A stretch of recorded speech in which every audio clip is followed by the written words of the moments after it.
Press conference में स्वागत है। पहले मैं सबसे आपके समक्ष कुछ बिंदु रखना चाहूँगा, कुछ आंकड़े आपके समक्ष प्रस्तुत करना चाहूँगा। उसके बाद मेरे अलग अलग सहयोगीगण आपके समक्ष डिटेल में अपना बता देंगे कि उनके कार्य क्षेत्र का जो भी इश्यूज़ है, और उसके बाद फिर मैं चाहूँगा कि आप प्रश्न वगैरह इत्यादि हो तो आप उनसे भी पूछ सकते हैं। और सबसे पहले कल की स्थिति आपको हमारे हेल्थ बुलेटिन के माध्यम से ऑलरेडी अवगत आप सभी होंगे कि हमारे संक्रमित मरीज 4,785 आए। इसके सापेक्ष जो मरीज हमारे स्वस्थ हुए थे वो 7,019 है। सो हमारे ऑलमोस्ट 2,300 से ऊपर अधिक मरीज स्वस्थ हुए। हम लोग चाहेंगे कि लगातार इसी प्रकार से भी आगे श्रृंखला बनी रहे। सेकेंड, आपने ये देखा होगा हमारे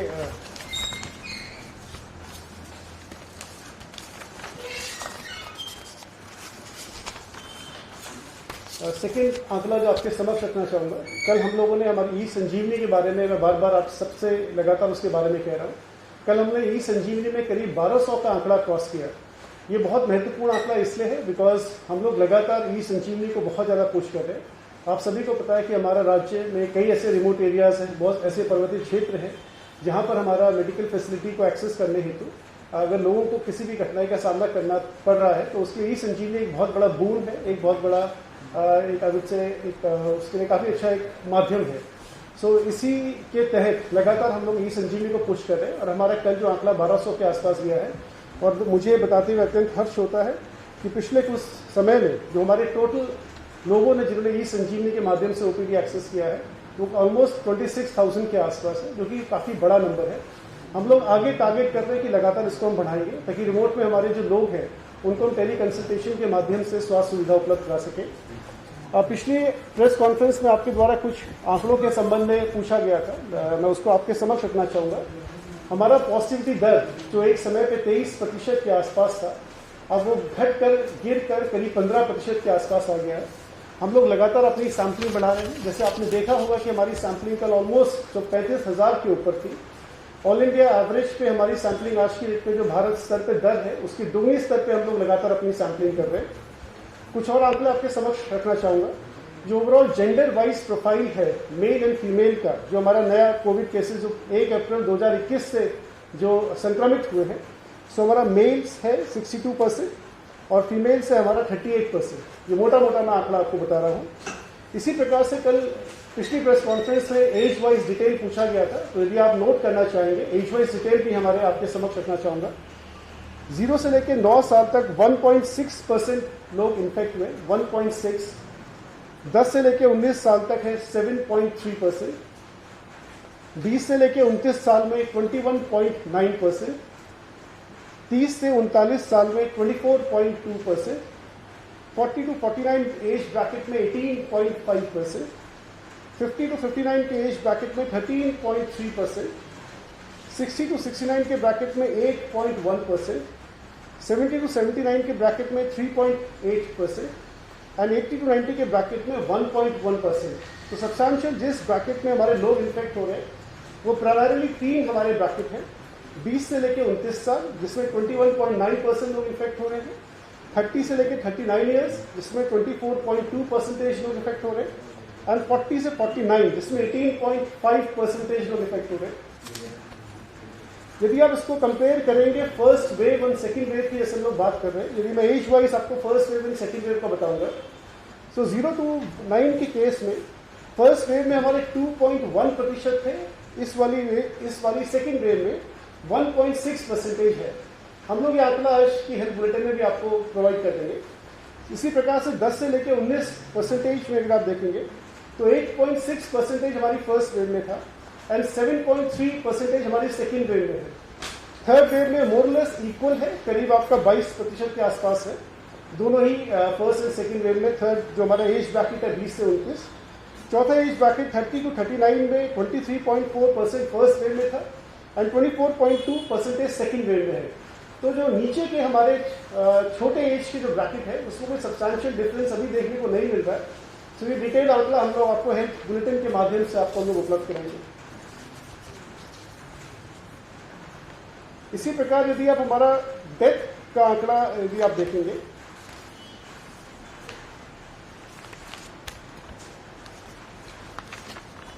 ये भी हम लोग आपको हेल्थ बुलेटिन के माध्यम से उपलब्ध करा देंगे, वो ज़्यादा उचित रहेगा। जो एक्टिव एज वाइज डेथ का बता दीजिए सर अगर है तो। वो आपको हेल्थ बुलेटिन में है हमारे पास आंकड़ा, उसको भी आपको हेल्थ बुलेटिन के माध्यम से हम लोग बता देंगे। तो आज ये हेल्थ बुलेटिन में से लास्ट टाइम आप लोगों ने काफ़ी इसका डिमांड किया था, इसीलिए हम लोगों ने आपको ये सारी चीज़ें दी है। यदि आप जानना चाहेंगे एज वाइज कोविड डेथ का, तो आप नोट कर लीजिए 1 अप्रैल 2021 यानी कि सेकेंड वेव की मैं बात कर रहा हूँ, 0 से लेकर 9 तक 0.28%, 0.21%, 10 से लेकर 19 तक 0.17%, 20 से लेकर 29 तक 2.62%, 30 से लेकर 39 9.04%, 40 to 49 17.35%, 50 to 59 23.21%, 60 to 69 24.18%, 70 to 79 16.42%, 80 to 89 6.55%। तो सब्सटैंशियली आप देखेंगे डेथ जो हमारी अभी भी अकर हो रही है वो 40 से लेके 80 वाला जो हमारा एज ब्रैकेट है, जिसमें ऑलमोस्ट मेरे ख्याल से 80% के आसपास डेथ इसी ब्रैकेट में हो रही है। ये आंकड़ा भी हम लोग आपको हेल्थ बुलेटिन के माध्यम से उपलब्ध कर देंगे। आज हमारे समक्ष मिस्टर रंजीत सिन्हा साहब है, जो पूरा ऑक्सीजन का मैनेजमेंट देख रहे हैं। ऑक्सीजन आप सभी की नॉलेज में है कि बहुत ही महत्वपूर्ण है, तो मैं उनसे अनुरोध करूंगा कि आपको ऑक्सीजन के समक्ष सब कुछ पूरा विस्तृत डिटेल में बताइए। नमस्कार, मैं रंजीत सिन्हा, सचिव परिवहन ऑक्सीजन सप्लाई का नोडल ऑफिसर मैं हूँ। पूरे प्रदेश में ऑक्सीजन सप्लाई के संबंध में जहाँ भी आवश्यकता है उसके अनुसार उसका वितरण का कार्य मेरे द्वारा देखा जा रहा है। जब से मैंने ऑक्सीजन का काम संभाला है उसमें 2-3 चीज़ हमने इसमें करने की कोशिश की है। पहले तो मैपिंग, हमारी जनरेशन कैपेसिटी कितनी है प्रदेश की, उसको हमने मैप किया, कहाँ कहाँ ऑक्सीजन प्रोड्यूस हो रहा है और उसको जनपद को किस तरह से डिस्ट्रीब्यूट करना है। जनपद कौन सी जनपद कहाँ से अपने ऑक्सीजन सिलेंडर या अपना जो भी रिक्वायरमेंट है वहाँ से उठाएंगे, उसको हमने मैप किया। तो हमने जब कैपेसिटी मैप करी तो लगभग 96 मेट्रिक टन जो मेजर 3 प्लांट हैं, लिंडे का, एयर लिक्विड हरिद्वार और IGL काशीपुर, ये 3 मेजर प्रोड्यूसिंग यूनिट है हमारी, वहाँ से 96 मेट्रिक टन का हमारा आवंटन है भारत सरकार से। उसके अलावा 6 छोटे यूनिट हैं, ASUs कहते हैं उसको, एयर सेपरेशन यूनिट। वहाँ से जो 6 हैं, 3 हरिद्वार में है और 3 उधम सिंह नगर में है। ये 6 में लगभग हमारा जो है 70 मेट्रिक टन, लगभग 70 मेट्रिक टन वहाँ से प्रोडक्शन है। छोटे जो 6 ASUs हैं, छोटे वाले प्लांट, उस 70 मेट्रिक टन से लगभग हमें 7700 डी टाइप बड़े जंबो टाइप सिलेंडर भरे जा सकते हैं। 7700, क्योंकि जो छोटे यूनिट हैं ये टैंकर में नहीं भरते हैं गैस, सिलेंडर में ही भरते हैं सीधा। तो 70 मेट्रिक टन से 7700 सिलेंडर यहाँ भरने की कैपेसिटी है डेली की। ये जो कैपेसिटी बता रहा हूँ डेली कैपेसिटी बता रहा हूँ। अब ये जितने प्रोडक्शन यूनिट हैं छोटे बड़े मिला करके, इसको हमने जिलेवार मैप किया, किस जिले को कहाँ से उठाना है। ये मैपिंग का हमने आदेश जारी किया है। हिल के डिस्ट्रिक्ट कहाँ से उठाएंगे, प्लेन के डिस्ट्रिक्ट कहाँ से उठाएंगे, इससे काफ़ी सुविधाजनक हो गई। हर डिस्ट्रिक्ट को अपना एक क्लियर कट उनके पास एक प्लान है, एक तय जगह है जहाँ से कि अपने रिक्वायर्ड सिलेंडर को उठा सकें। ये हमारा प्रदेश के अंदर हो गया, यानी प्रदेश के अंदर हमारा जो लोकेशन है लगभग 167 मेट्रिक टन प्रदेश के अंदर जो हमारा प्रोडक्शन है और हमारा लोकेशन मिला करके। इसके अलावा जो कमी पड़ती है वो भारत सरकार ने दूसरे प्रदेश से, जमशेदपुर से 40 मेट्रिक टन और दुर्गापुर से 20 मेट्रिक टन हमें आवंटन किया है, एलोकेशन है। इस तरह से बाहर से जो हमें मिल रहा है, इसमें हमने जहां से प्रोडक्शन हो रहा है रेलवे के साथ, भारत सरकार के साथ कोऑर्डिनेशन करके अब तक 3 बार हमें प्राप्त हुआ है। उसमें 260 मेट्रिक टन अब तक हमारा बाहर से रेलवे के माध्यम से हमें प्राप्त हुआ है। अब उसको वो जो प्राप्ति है उसको हमने डिफरेंट रिक्वायरमेंट के हिसाब से डिस्ट्रीब्यूट किया, कुमाऊं में और गढ़वाल दोनों जगह में।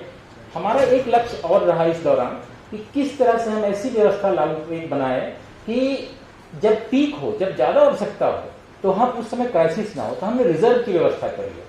अब तक हमारा गढ़वाल मंडल में, देहरादून में हम रिजर्व कर रहे हैं। इसके अलावा मलेथा एक जगह है टिहरी गढ़वाल में, वहाँ मलेथा में 10 मेट्रिक टन का हमारा रिजर्व है। यहाँ पर देहरादून में लगभग 40 मेट्रिक टन, 40 से 50 मेट्रिक टन का हमारा रिजर्व हो गया है। अर्थात मोर देन 50 मेट्रिक टन हमारा गढ़वाल मंडल रिजर्व हो गया है। इसी प्रकार कुमाऊं में, जहाँ पर कि हमें क्या कहते हैं उधम सिंह नगर और हल्द्वानी, ये 2 जगह मिला के लगभग 40 मेट्रिक टन का कुमाऊं में हमारा रिजर्व हो गया है। डेली जो जरूरत हो तो मिल ही रहा है हमें, इसके अलावा रिजर्व, ताकि कभी भी ऐसी कोई क्राइसिस सिचुएशन हो तो हमें हमारे पास उस समय इमरजेंसी सिचुएशन ना हो, हमें ऑक्सीजन की आवश्यकता की पूर्ति हो सके।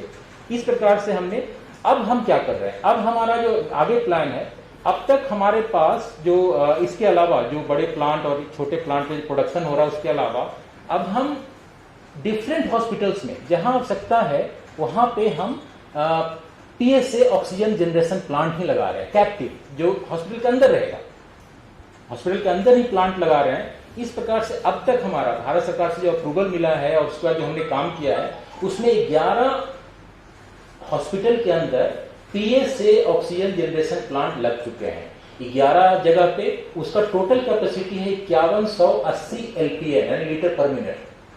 11 जगह उन सारे मिलाकर के टोटल कैपेसिटी जो हमने पीएसए प्लांट लगाया है उसका 1180 एलपीए लगा चुके हैं। जो अब तक अभी हमारा वर्क चल रहा है, ये तो फंक्शनल होगा इतने 11 जगह, जो हमारा वर्क चल रहा है वो 8 जगह पे चल रहा है, उसकी टोटल कैपेसिटी है 4500 एलपीए।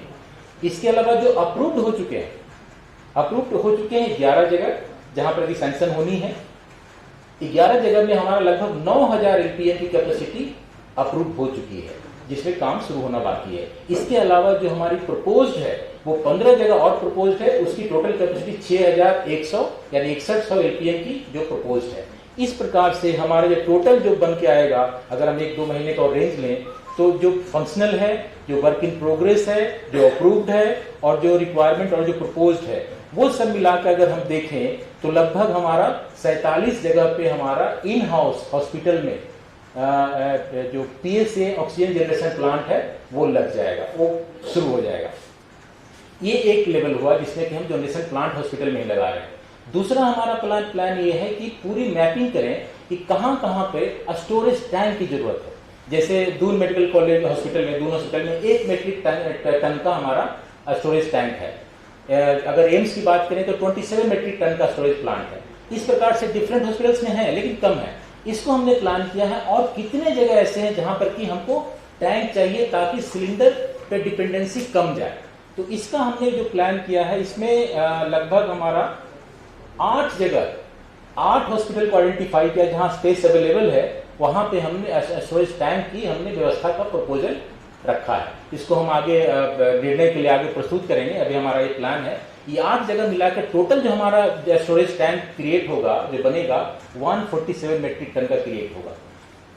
नेक्स्ट एक और हम कर रहे हैं, सिलेंडर कितने हैं हमारे पास, उसको पूरा हमने मैप किया, hospital wise, vendor, refilling unit, ASUs, हर जगह हमने मैप किया जिलेवार। तो उसमें लगभग हमारे डी टाइप जो जंबो टाइप सिलेंडर है वो 20,483 जंबो टाइप सिलेंडर है पूरे प्रदेश में, और बी टाइप जो छोटे वाले सिलेंडर होते हैं वो लगभग 6000 है। तो इस प्रकार से हमने पूरी मैपिंग कर ली। अब हम ये कर रहे हैं कि किसी भी क्राइसिस सिचुएशन में, हिल्स में जो हमारे पहाड़ी जिले हैं वहां पर अगर 72 घंटे ऑक्सीजन कहीं बाहर यहाँ प्लेन से नहीं भी गया तो 72 घंटे का हमारा रिजर्व होना चाहिए। प्लेन में हमने रखा है कि 24 घंटे का हर हॉस्पिटल के पास एट ए टाइम रिजर्व होना चाहिए। अगर 24 घंटे ऑक्सीजन नहीं कहीं से नहीं भी गया तो 24 घंटे हमारा क्राइसिस मीट आउट हम उसको मिला सके। इसके लिए जो हमने प्लान किया है लगभग 9000 डी टाइप सिलेंडर का और हम प्लान कर रहे हैं, ताकि टैंक क्रिएट होंगे, पीएसए प्लांट होंगे, सिलेंडर भी हम बैकअप में रखेंगे।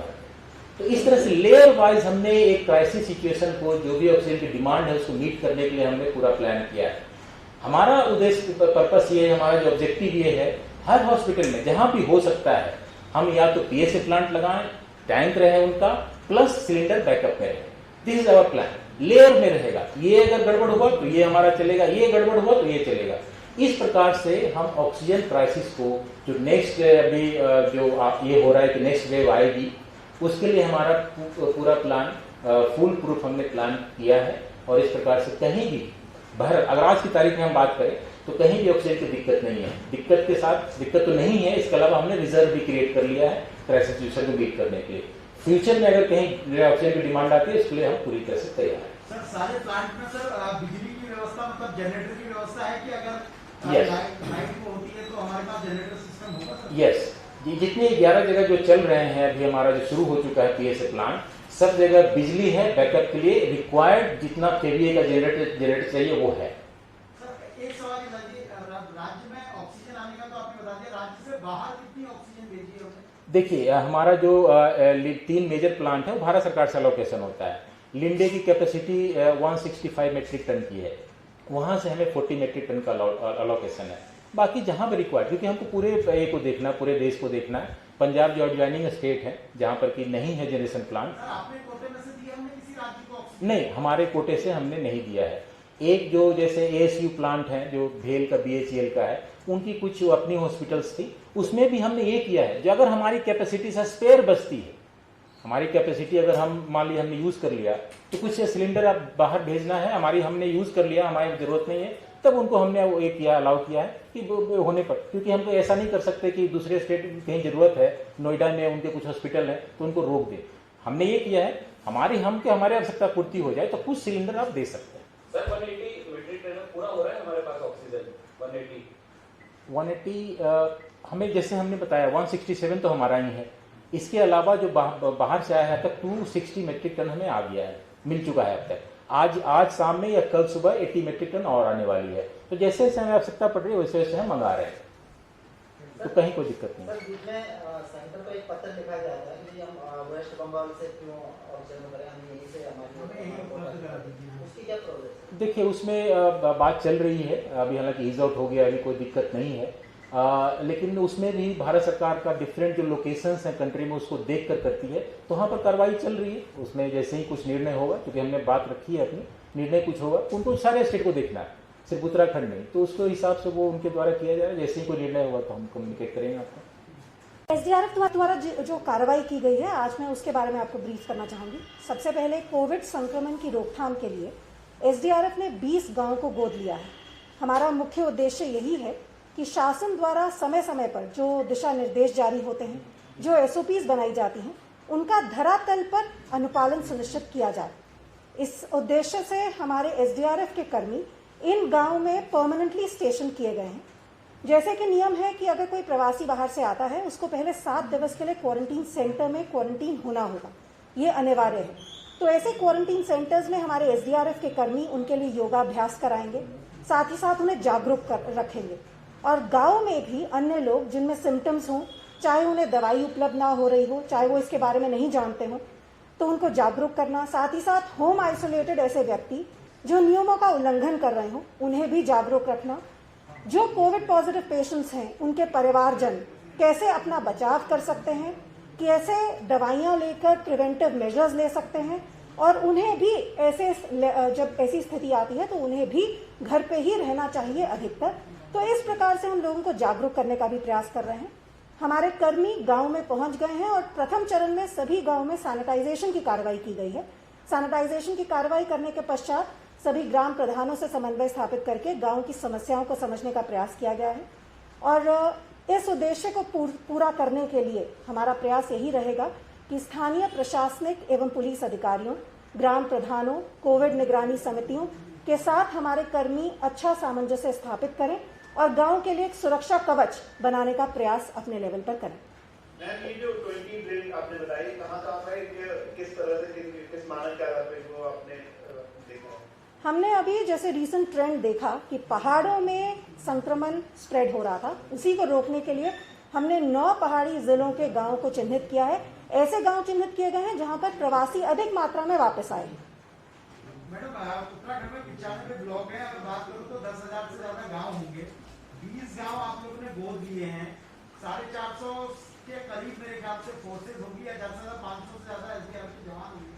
कैसे आप पूरे स्टेट को कवर करेंगे, वो भी तब जब रेड अलर्ट है और अभी मानसून सीजन सामने आने वाला है, तो कितना मुश्किल है ये? आपको लगता है कि बहुत ज्यादा व्यवहारिक तो नहीं दिखता जिस तरीके से कह रहे हैं? क्योंकि हम लोग गांव के कई एरिया में टिहरी की ओर गए तो हमें SDRF तो छोड़िए, वहां पर हेल्थ की भी कोई टीम नजर नहीं आई। देखिए, मुश्किल कार्य जरूर है, नामुमकिन नहीं है। एक शुरुआत है जो हमने की है। हमारा प्रयास रहेगा कि जिन जिन गांव तक हम पहुंच सकें वहां पर पहुंचे, और उसके साथ साथ मॉनसून स्टार्ट हो गया है। डेफिनेटली आपदा की जितनी हमारे पास कॉल्स आती हैं उनको भी किसी भी प्रकार से नजरअंदाज नहीं किया जाएगा। इसलिए हम लोग तत्पर हैं कार्य करने के लिए, और शुरुआत है। हम लोग चाहेंगे अगर आगे आप लोगों की तरफ से कोई सुझाव हो तो आप लोग जरूर अपने सुझाव दें। Thank you. कालाबाजारी के बारे में मुख्यतः मैं ये बताना चाहूँगा कि आप लोग के माध्यम से अब तक जो अपीलें हमने की थी उसका एक बड़ा अच्छा असर हुआ है। कई लोगों, क्योंकि पहले भी कहा था कि आप डायल 112 पे थाने के नंबर पे और 9411112702 पे अगर आप कॉल करते हैं तो आपका नाम गोपनीय रखा जाएगा और हम लोग अपनी डेकॉय लगाकर ही ट्रैप करेंगे। तो इसका एक अच्छा असर हुआ है और ट्रैप भी हुए हैं। कल ही बल्कि किच्छा में भी एक RT-PCR नकली बिना सर्टिफिकेशन के जो RT-PCR कर रहा था उसकी गिरफ्तारी हुई है, एक उसका मुकदमा कायम हुआ है। साथ में एम्बुलेंस के भी ओवर चार्जिंग का मामला आया है जिसको कि हम लोग जांच कर रहे हैं। इसके अतिरिक्त कई अस्पतालों की भी ओवर चार्जिंग की शिकायतें हैं। मैं आपके माध्यम से यह भी अपील करना चाहूंगा कि इसमें थोड़ा पुख्ता सबूत दें, थोड़ा आप अपने स्तर से बताएं, क्योंकि जिसको ओवर चार्जिंग होती है वो शिकायत तो करते हैं, लेकिन बाद में जब बात आती है कि एक्चुअली कितना दिया और क्या दिया तो वहां पे चीजें गलत निकल जाती हैं। तो थोड़ा सा मैं कहूँगा, मैं जान रहा हूँ कि कहीं ना कहीं ओवर चार्जिंग हो रही है और बहुत अच्छे तरीके से हो रही, बहुत स्मार्ट तरीके से हो रही है। उसका तोड़ने के लिए हमारे पास स्मार्ट तरीका है। बस ये है कि सही व्यक्ति कंप्लेन दर्ज करे तो हम लोग उस पर कार्रवाई करेंगे। धन्यवाद। वैक्सीनेशन को लेकर स्थिति क्या है? 45 प्लस वाला वैक्सीनेशन हम दोबारा कब से शुरू कर पाएंगे सर, और कितनी वैक्सीन इस ग्रुप के लिए आ रही होगी? हमारा वैक्सीनेशन का प्रोसेस 18 प्लस टू 44 में लगातार चल रहा है एंड 45 प्लस भी लगातार चल रहा है।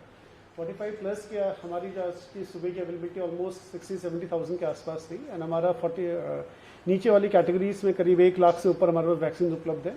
गवर्नमेंट ऑफ इंडिया ने शेड्यूल हमें दिया है। शेड्यूल के तहत हमें करीब 1,20,000 के आसपास 18 प्लस कैटेगरी में मिलेगी एंड सिमिलरली इतना ही नंबर हमें 45 प्लस कैटेगरी में मिलेगा। सिमिलरली गवर्नमेंट ऑफ इंडिया ने ये हर 15 दिन का फोर्टनाइटली वो शेड्यूल जारी करेंगे जिसमें स्टेट्स को इंटीमेट किया जाएगा कि कितनी वैक्सीन उनको डिफरेंट कैटेगरी से मिलेंगी। विदेश से जो वैक्सीन मंगा रहे हैं उसका स्टेटस क्या है अभी सर? जैसे कि आप सबकी नॉलेज में है कि सरकार ने डिसीजन लिया था कि हम लोग वैक्सीन इंपोर्ट भी करेंगे। इसके तहत एक ग्लोबल टेंडर फ्लोट किया गया था 15 मई को। सो हमारी अभी उसमें डेट है और मेरे ख्याल से बिडर्स आएंगे, बिडर्स के साथ प्री बिड कॉन्फ्रेंस होगी। फिर अगर सक्सेसफुल बिड होगा तो आपको उसके संबंध में अलग से अवगत करा दिया जाएगा। सर क्या उम्मीद है कब से दोबारा वैक्सीनेशन 18 प्लस और 45 प्लस में हो पाएगा? जैसे मैंने आपको कहा, वैक्सीनेशन लगातार चल रहा है। आज भी हमारा 18 प्लस 45 प्लस में चल रहा है। जो आपको इसको हम लोग चेक करवा लेंगे, लेकिन जैसे मैं आप हमारी हेल्थ की बुलेटिन में भी देखेंगे, उसमें टोटल वैक्सीनेशन का फिगर्स आएंगे।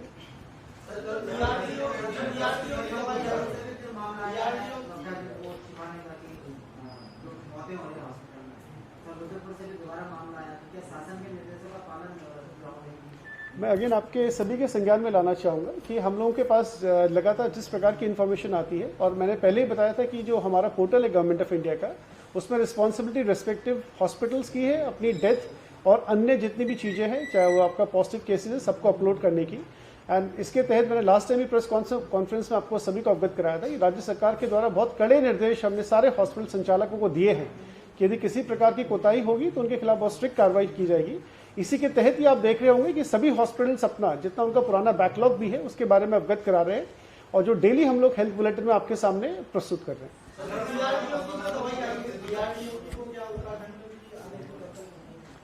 DRDO की जो आपकी नई मेडिसिन है उसके संबंध में हमारी टेक्निकल कमेटी की रिकमेंडेशन हमें रिसीव होगी। हमने उनको उसको स्टडी करने के लिए कहा गया है। जैसे रिकमेंडेशन रिसीव होगी उसके तत्पश्चात हम लोग फिर फर्दर कार्रवाई करेंगे। सर, अस्पतालों की तरफ से तो जो मामले छुपाने की बातें आ रही है, लेकिन क्या जो स्वास्थ्य विभाग आंकड़े दे रहा है मौत के, क्या वो सही है? क्या इसको भी एक बार फिर रीचेक कराने की जरूरत महसूस नहीं होगी? हमारे पास, जैसे मैंने आपको पहले बताया, हमारे पास जो आंकड़े आ रहे हैं वो हमारे हेल्थ डिपार्टमेंट के जितने भी आंकड़े हैं वो संबंधित रिस्पेक्टिव हॉस्पिटल से अपलोड करते हैं। जैसे ही हॉस्पिटल अपलोड करते हैं हम लोग तत्काल प्रयास करते हैं कि हमारी हेल्थ बुलेटिन में लगातार वो मामले रिफ्लेक्ट हो। आप ये भी देख रहे होंगे कि लगातार हमारी हेल्थ बुलेटिन डेली निकल रही है, उसमें कंसिस्टेंटली हमारे पास जितनी इन्फॉर्मेशन है आप सबके समक्ष हम लोग रखते हैं। एंड हॉस्पिटल्स को भी हमने बहुत ही कड़ाई से निर्देश दिया है कि किसी प्रकार का आंकड़ा हो, चाहे वो अपलोडिंग ऑफ पॉजिटिव डिटेल्स के बारे में हो, चाहे डेथ का हो, वो सही आंकड़े ही रिफ्लेक्ट होने चाहिए। सर एक चीज जैसे ओपीडी खुली है, नॉर्मल तो इलाज हो रहा है, जैसे ऑपरेशन हो गए, कुछ और ऐसे ऑपरेशन जो अभी होने हैं, कई डेट्स है, उनके लिए कोई फर्दर कोई अभी डिटेल्स या फिर हॉस्पिटल में हो सकते हैं या कहीं बोला गया है कि दूर या फिर बड़े हॉस्पिटल में? इसकी व्यवस्था अलग अलग जिलों में अलग अलग की गई है। संबंधित जिलाधिकारी या CMO के द्वारा ये सुनिश्चित किया गया है कि जो नॉर्मल ओपीडी हमारी सामान्यतः बड़े हॉस्पिटल्स में होती थी, अगर वो पूरा डेडिकेटेड कोविड हॉस्पिटल के रूप में कार्य कर रहे हैं, सो उनकी ओपीडी आपके अन्य हॉस्पिटल में की जाएगी। इसके लिए ऑलरेडी चिन्हीकरण किया जा चुका है। आप स्पेसिफिक कोई डिटेल होगा तो हम आपको अवगत करा देंगे। चलिए मैं सर निजी अस्पतालों को लेकर ये कहा जा रहा है कि काफी ज्यादा जो पैसे हैं वसूल रहे हैं इस पर। इसके लिए जब आप लोगों ने रेट तय किए थे तब क्या मॉनिटरिंग सिस्टम कुछ इसका तैयार किया था या कैसे आप लोग इसे देख पा रहे हैं? जैसे मेरे ख्याल से मेरे सहयोगी श्री अमित सिन्हा साहब ने काफी डिटेल में आपको बता दिया था, उसके संबंध में पूरा डिटेल बता चुके हैं।